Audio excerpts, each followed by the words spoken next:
ഇതൊരു നാടൻ വെറൈറ്റിയാണ്. എനിക്കിങ്ങനെ വന്നൊരു നാടൻ വെറൈറ്റിയാണ്. പക്ഷേ എനിക്ക് കറക്റ്റായിട്ട് ഇതിൻ്റെ ഐഡിയ അറിയില്ല. പക്ഷെ നല്ല ബുഷായിട്ട് നമുക്ക് നല്ല ട്രെയിൻ ചെയ്ത് വളർത്താൻ പറ്റിയൊരു പ്ലാന്റാണ്.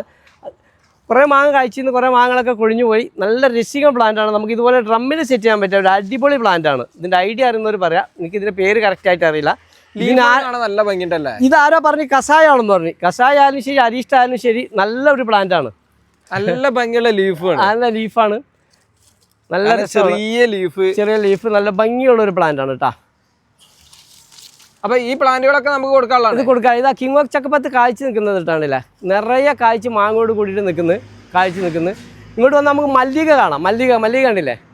മല്ലിക എല്ലായിടത്തും കായ്ക്കില്ല എന്നുള്ള ഒരു അഭിപ്രായമുണ്ട്. പക്ഷേ നമുക്ക് റമ്മിലൊക്കെ ഇവിടെ നന്നായിട്ട് കായ്ച്ച് ഈ വർഷം കായ്ച്ചാണ്. ഇതിലെല്ലാ പ്ലാന്റുകളിലും മല്ലിക കായ്ച്ചിരിക്കുന്നത്. ഇതൊക്കെയുള്ള മല്ലിക നിറയെ കായ്ച്ചിട്ടുണ്ട്. നല്ല ഭംഗിയായിട്ട് കായ്ച്ചിട്ടുണ്ട്.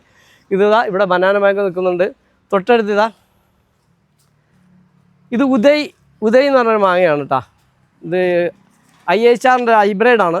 ഉദയ് എന്ന് പറഞ്ഞൊരു മാങ്ങയാണ്. അടിപൊളി മാങ്ങയാണ്. നമുക്ക് ഒട്ടനവധി മാങ്ങകൾ ഹൈബ്രിഡും വിദേശ മാങ്ങകളൊക്കെ പരിചയപ്പെടാനുണ്ട്. നമുക്ക് ഇതാണ് നമ്മുടെ ഞാൻ പറഞ്ഞ 3 ടേസ്റ്റ് ജൈൻറ്റ് ഐവറി എന്ന് പറയുന്നത്. നിറയെ കായ്ച്ചില്ല. നിറയെ കായ്ച്ചപ്പോൾ എന്താ സംഭവിച്ചത്? മാങ്ങയുടെ വലിപ്പത്തിൽ ചെറുപ്പം. മറ്റേ അത്ര വലിപ്പം കിട്ടും. അതെ ശരി. വലിപ്പം കൂടുമ്പോൾ മാങ്ങ കുറവായിരിക്കും, വലിപ്പം കുറയുമ്പോൾ മാങ്ങ കൂടുതലായിരിക്കും. അപ്പോൾ ഇപ്പോൾ വലിപ്പത്തിൽ ചെറുപ്പമാണുള്ളത്. കാരണം കുറേ കായ്ച്ചതുകൊണ്ട്.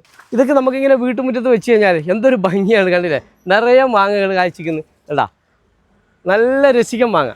ഇപ്പോൾ നമ്മൾ കണ്ടില്ലേ, നിറയെ മാങ്ങയാണിത്. കണ്ടാ, ഇതാണ് നമ്മുടെ 3 ടേസ്റ്റ് മാംഗോ അഥവാ ജൈൻറ്റ് ഐവറി എന്നൊക്കെ പറയും. പല പേരുകൾ അറിയപ്പെടുന്നു. എന്നാലും മാങ്ങ രസികം മാങ്ങയാണ്. പച്ചയിൽ കഴിക്കാൻ ഒരു വേറെ ലെവലാ.